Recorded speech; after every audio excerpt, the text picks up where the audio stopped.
Hey, I'm Tom, and I broke my sign. But despite that, we keep moving on. That's the spirit that we have when life jobs us out.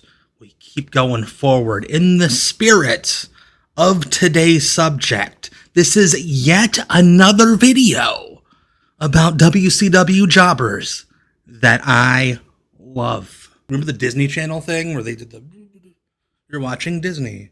I wish I could do the thing with it, but I don't have much of a budget. I'm in a void right now. I'll give the same disclaimer that I give at the beginning of the other videos about WCW jobbers that I've done.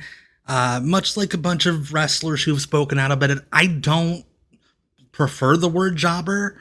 I don't try to use it if I can help it. However, the YouTube algorithm loves it. Loves it. Nobody's looking up, WCW enhancement wrestler unless they're trying to find out about Ric Flair's facelifts, but you didn't hear that from me, honey. But I'm not going to bore you with YouTube inside baseball talk.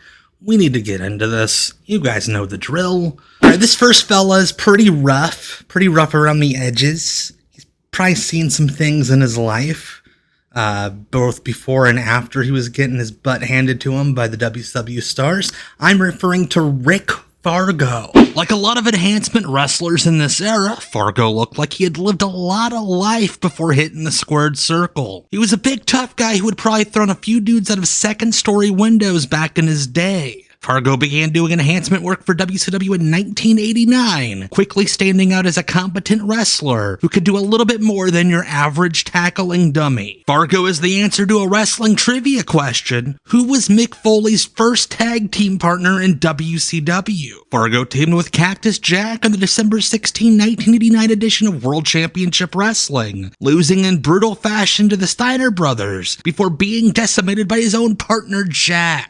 Fargo would become a frequent victim of the Steiners throughout 1990, losing to them with various partners during that year. At the end of 90, Fargo ran into some trouble heading home from his day job as a strip club bouncer. He allegedly ran a stop sign and caused an accident that led to the death of a 60-year-old minister. He would be charged with DUI, possession of marijuana, and vehicular homicide. Coincidentally, Fargo then took a break from WCW rings for a few years, reappearing at center stage for enhancement duty in February of 94. His final WCW bout was on the June 2nd, 1996 episode of Main Event, being creamed by the Taskmaster, Kevin Sullivan. I like to riff and have fun with a lot of these dudes that I talk about in these videos.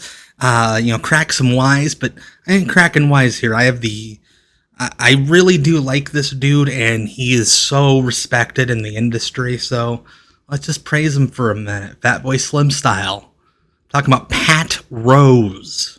I have nothing but respect for Pat Rose. He spent many years working his way through various territories, including big runs with Cousin Randy as a heel team in Continental, and with Tom Pritchard as one of Sherry Martel's first teams in Memphis. But as the industry became more pizzazz and glitz, Pat settled into a role as a carpenter, the guy who built the foundation for the house, if you will. Pat probably became best known nationally for his enhancement stint on WCW TV, beginning in late 1989. To the learned eye, you could tell that Pat was one of the more respected enhancement wrestlers by who he was trusted to work with. Rose seemed to be a frequent opponent of Arn Anderson, who he broke into the business and teamed with years earlier. Pat was a regular Steiner's victim as well, likely because he was skilled enough to take their beatings and still be able to walk afterwards. It was well known in WCW locker rooms and across the industry that if you needed someone to look stellar, you put him in the ring with Pat Rose. With the exception of a couple of one-off bouts a year later, Rose's tenure with WCW ended at the end of 1993 as they began taping more television away from their Georgia home base. Pat Rose wasn't a guy to wow you with his flashy costumes or spectacular moves, but to those who knew, few could touch him at the vital job he was able to do. The phrase, the cliche, what's in a name? For this fella, I definitely don't know the answer to that question. I'm sure you are pronouncing this correctly. Jim Boss.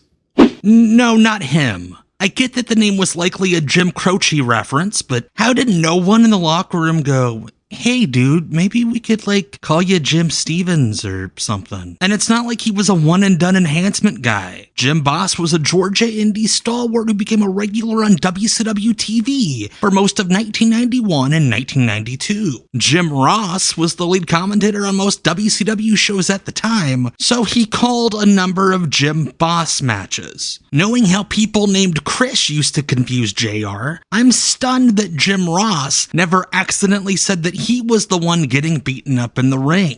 Good old JB was a very solid enhancement wrestler. Decent, plain look, could take a solid beating, did this funny spot with Rick Steiner once, looked like he was the opening comic on the Blue Collar Comedy Tour. In many ways, he was the ideal for the role. But man, the guts that he had to keep that name. It was a shame that he never got to team up with Gordon Jolie and Tony Glivani. This fella might have gone on to have the most success of all the jobbers we've covered inside of the ring, albeit not a wrestling ring, but you'll learn what I'm talking about.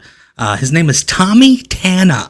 Tommy Tanna wasn't in WCW for a long time, but was he even there for a good time? It depends on your perspective. Tanna appeared on WCW TV a couple of times in 1993, usually in tag team matches. He had a brush with greatness with the Hollywood Blondes on Worldwide. And yes, we are absolutely covering his partner, Rick Tango, in the future. But what Tommy is best known for is a bout with partner Brad Anderson against Rick Rude in The Equalizer on the July 31st, 1993 WCW Saturday Night. It was going well enough, figuratively, until The Equalizer gave Tommy a chokeslam. Just watch.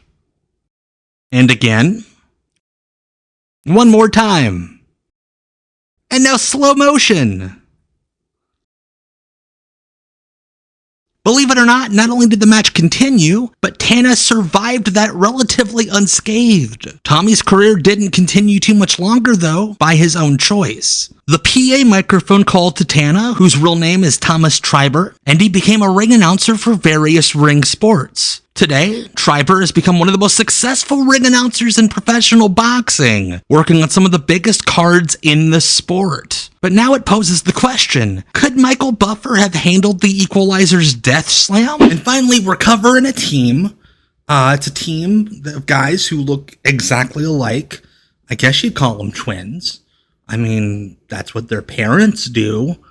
The Power Company. Dave and Dean Power hit WCW rings in April of '97 after creating buzz on the northeastern indie scene for being very muscular twins. That's literally it. They looked cool and there were two of them, but they were likely doomed once they showed up at their first WCW event and everyone realized that they were Rey Mysterio-esque in height. Also, High Voltage was literally doing their entire act already, but with cool springboards. The Brothers Power spent most of 1997 and 1998 losing to the few teams left by that point on the various B and C shows produced by World Championship Wrestling. They did kinda switch it up at one point, having them lose to the Giant alone in a pair of Gulliver's Travels-esque handicap matches about 1 year apart. They didn't get to do a lot in their matches, but at least they got to do their sweet pose before every one of them. Look at that. It's pretty dope, admit it. The most controversial match of the Power Company's WCW run was on the September 26, 1998 Saturday night against Scott and Steve Armstrong. You notice anything weird?